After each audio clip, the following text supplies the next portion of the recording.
Hey, this is actually my third time trying to record this video because I want to make sure everything is just right. As always, these videos for now are unscripted, unedited. It's just me talking, ad lib. Okay. Feminism. It's not quite the hot button kind of topic as it was for me before. I've kind of moved on from a lot of that stuff now. I don't particularly give a shit. But at the same time, I wouldn't mind clearing up a few points, because it's something that's written down, if it's not written clearly, can get misinterpreted or misconstrued. And it's possible at times, even though I consider myself a writer or whatever, that sometimes what I write isn't clear, or it isn't clear enough. And meanings and messages can be taken from the content that I didn't originally even think of. I've written some pieces and some women have come back to me and totally misinterpreted the point that I was trying to make, misinterpreted my speech and from the intent, from the place that was coming from, and the message I was trying to convey, and it got twisted around, and as a result we're left with a mess. We're left with a big mess.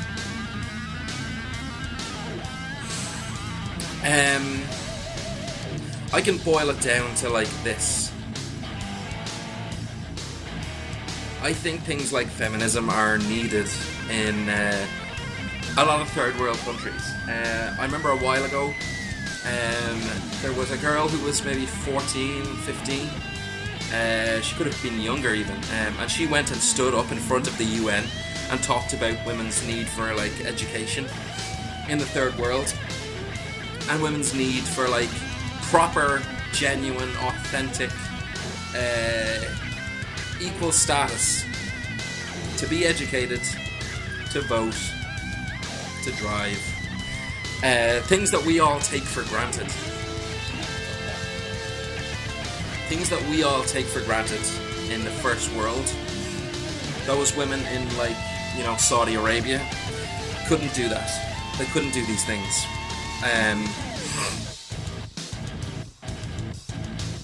So organizations like Plan International, they're a really good organization for getting support for women in third world countries where feminism is needed badly.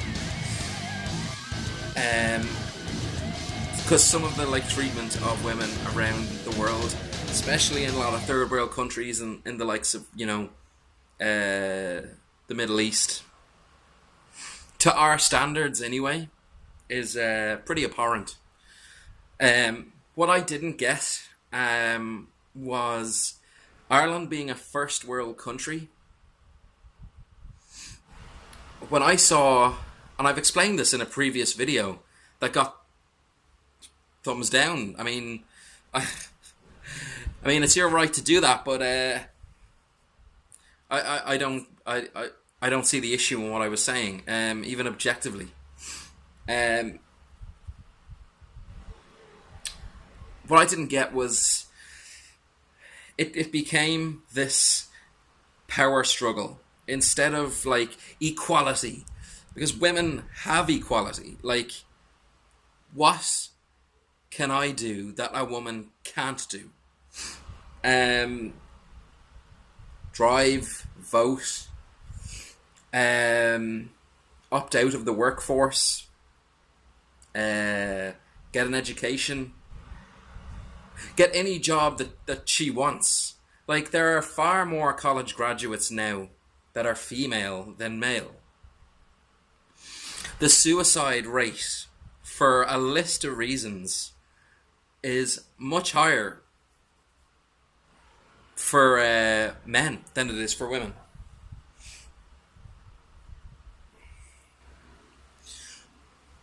Um, I have an OCD thing about taking my cap on and off.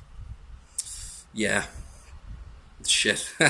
um, there's a much higher level of like education that women have in this country than men. Far more college graduates. A lot of dropouts are men. Um, and I was looking around and I was seeing a lot of these things. That I mean the only thing that I will agree on, and I fought so many people about this. The only thing that I'll agree on that with the third wave feminists in first world countries like Ireland is the pro-choice campaign. The right for women to make to have the ability to make a choice about their own bodies. I would hate for Ireland to turn into a country that has no choice, that doesn't give its citizens a choice.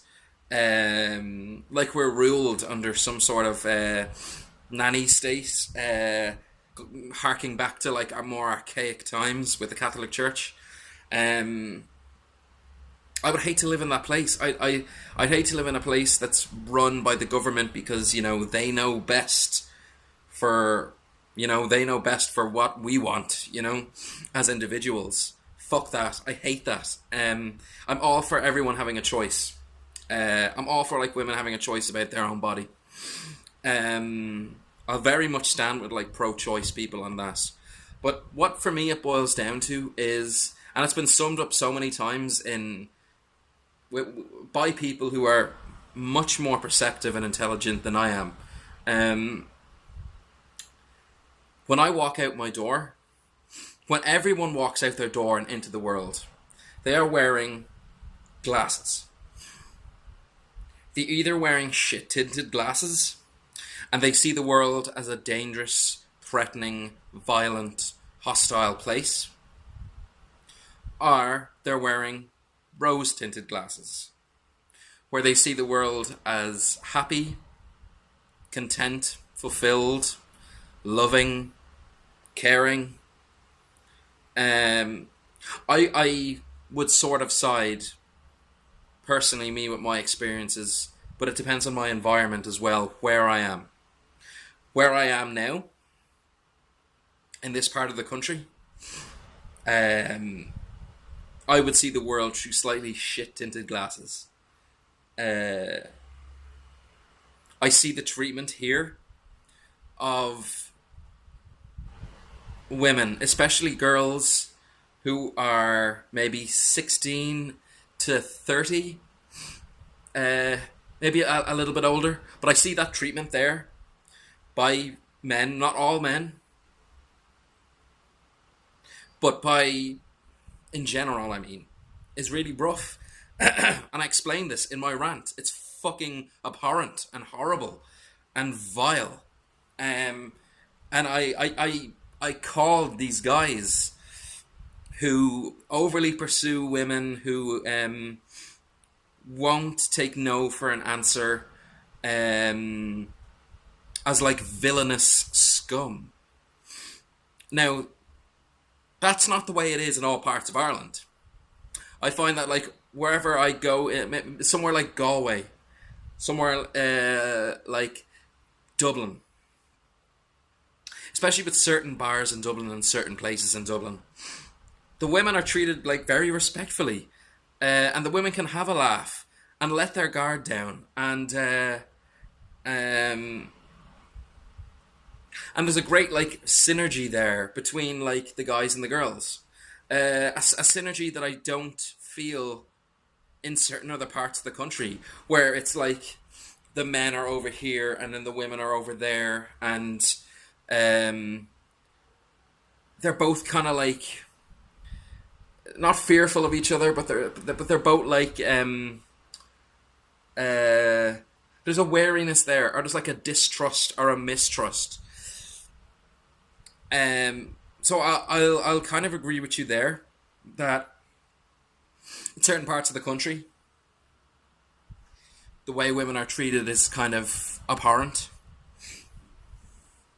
Sorry, this is the whole being unedited part of the video. I'm looking for like Cigarettes. Oh, this is awful. I'm so sorry. I deserve to be hung, drawn, and quartered. Oh.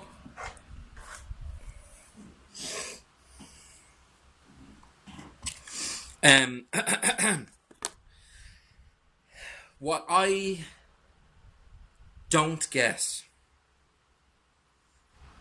from feminists is it almost seems to me like an agenda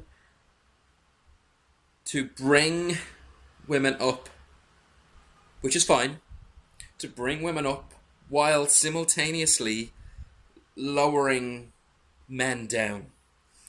And I don't like the demonization of everyone. As in, just because the minority of guys are shitheads and who have boundary issues doesn't mean that, like, all guys are shitheads and have boundary issues. Same way that, like, there are cunty girls out there, there are bitchy girls out there, there are girls who, like, really lack social skills and have a narcissistic type of entitlement. Just because that's the minority doesn't mean that that's the majority, you know?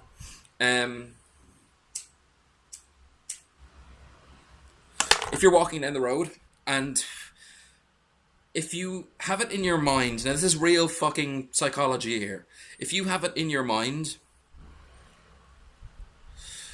that, for example, this might be your belief, all women are unfairly treated. If that is your belief, you will mirror that belief in the real world. You will see, subconsciously and consciously, instances where you believe that women are mistreated. Whereas objectively speaking, somebody else might come along and have a totally different opinion of a situation that's going on where you believe that a woman is being mistreated or a woman is being held back. There are the objective facts, and then there are, on the other side, what you believe to be true. What you believe to be true isn't necessarily true in reality. I have a slight view of the world, that the world is a dangerous place, that the world is fairly unsafe. So I walk around physiologically, psychologically, spiritually, and emotionally defensive. If I believe the world is a threatening place, I will walk around with my defenses up. Is the world a threatening place, objectively? That's down to your experiences, your beliefs, and your attitudes. All of those things encourage me to think that the world is an unsafe place. I will then act out that. I will then, as I said, that will become part of my physiology and my psychology and my emotions, where I will be guarded and I will be kind of on edge. Yeah, on edge. Now, that's not necessarily true that the world is an unsafe place. For some people, the world might be a joyous place, and they might look at me and think that I'm the crazy one. I look at feminists, because not all women are feminists.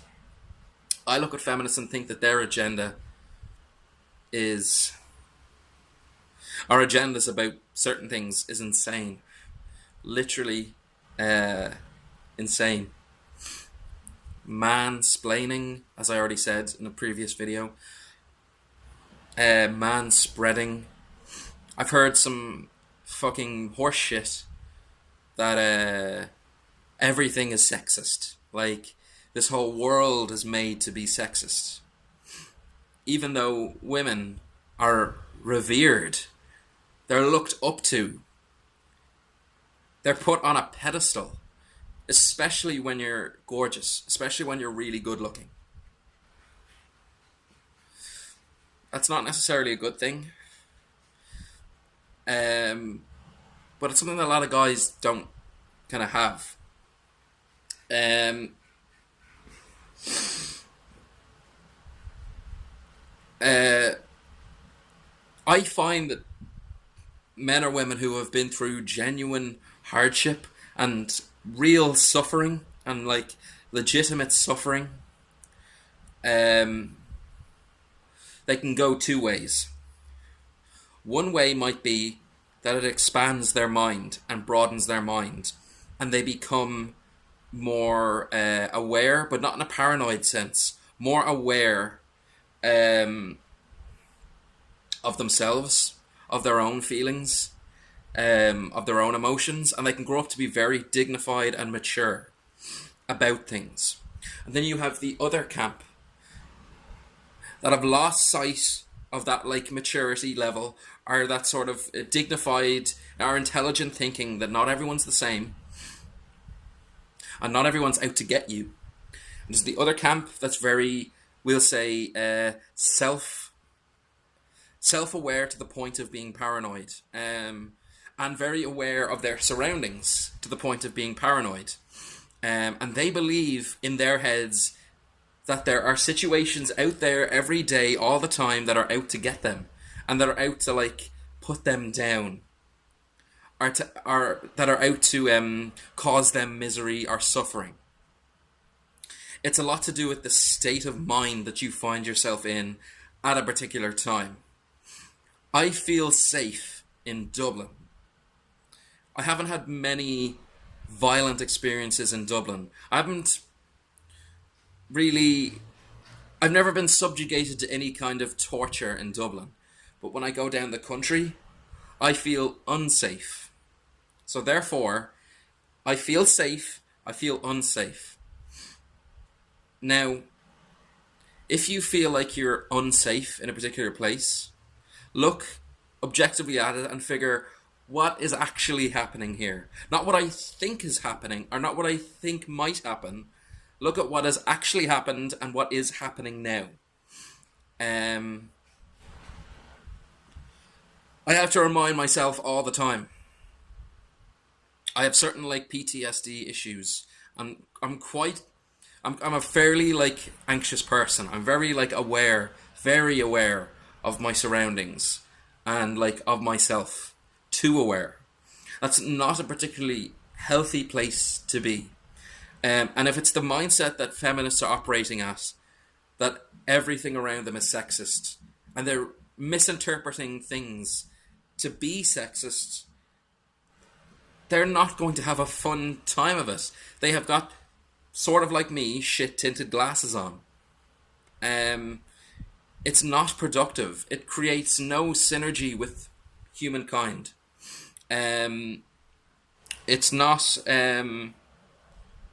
It's not helpful to your state of mind at all. As I said, you can go one of two ways: the mature, dignified, intelligent route, or the paranoid route, and the destructively paranoid route. Not all men are out to get you. It's such a minority in the bigger picture that are out to get you. It's almost not worth talking about. So a lot of it has to do with your state of mind at the time, what your beliefs and your experiences and your attitudes are. I have to challenge my attitudes every day. If I walk out in the morning, out my door, and I feel in my heart unsafe, I have to challenge that belief or that attitude. I have to look at my thoughts and find out, how come I'm thinking like this? What do I think might happen? What do I think has happened? What is happening right now? Challenge your own beliefs about the world and your beliefs about men and women. Because so many things by these feminists get misinterpreted and misconstrued to be fit into their view of the world, of it being sexist and misogynistic and horrible. On another note, misogyny is actually quite rare. Misogyny is the genuine fear and hatred, because hate and fear, anger and fear, are quite linked. They're much closer than you think.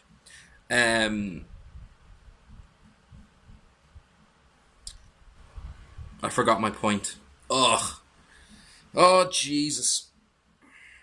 What was I going to say? I was saying that anger and fear are quite closely related, and that, oh man, how embarrassing is this? Seriously. Oh boy. Oh, pollen fever. No, what is it called? Hay fever. I've kind of said everything that I wanted to say. Yes. If anyone's still watching it at this point, at 21 minutes, they're probably like screaming out at me, "This is what you were fucking talking about." Remember, Peter. But I do remember. Misogyny. Misogyny is quite rare. The hatred of women is fairly rare. I hate that label being like tossed around every day. Within speech all the time. Actual misogyny is quite rare in the world. It's not a done thing every day. Same as misandry, the hatred of men. That's quite rare. There are lots of kind of psychological like evaluation and tests that need to be done to determine if you hold misogynistic thinking. Not everyone is a misogynist. It's rare. It's as rare as being a sociopath. And I know a lot of people love to say, "I'm weird, I'm so different, I think I'm a sociopath." No, you're not. Motherfucker. Sociopaths, psychopaths, misogynists, misandrists, these are all fairly rare. They don't happen to everyone. They don't happen to half the people. They don't happen to a fifth of the people in the world. These things are heavily like diagnosed. They're like rigorous testing has to be done before you like label someone a misogynist. It's such a quick and easy escape route, because if you label somebody a misogynist, you don't have to like address their points. You don't have to address their arguments. You don't even have to debate them, because you have slapped a label on that person. So anything that other person says after that will have this label attached to it. So that you don't have to hear out their arguments, or that you don't have to hear out their point of view. It's lazy. It's really disingenuous. And it's dishonest. So, fucking quit it. Anyway, 25 fucking minutes this video is. Holy shit. Okay. Yeah, I'm gonna wrap this up. Kudos to anyone who watches this long. I swear to God. You're the real McCoy. Anyway, see you guys later.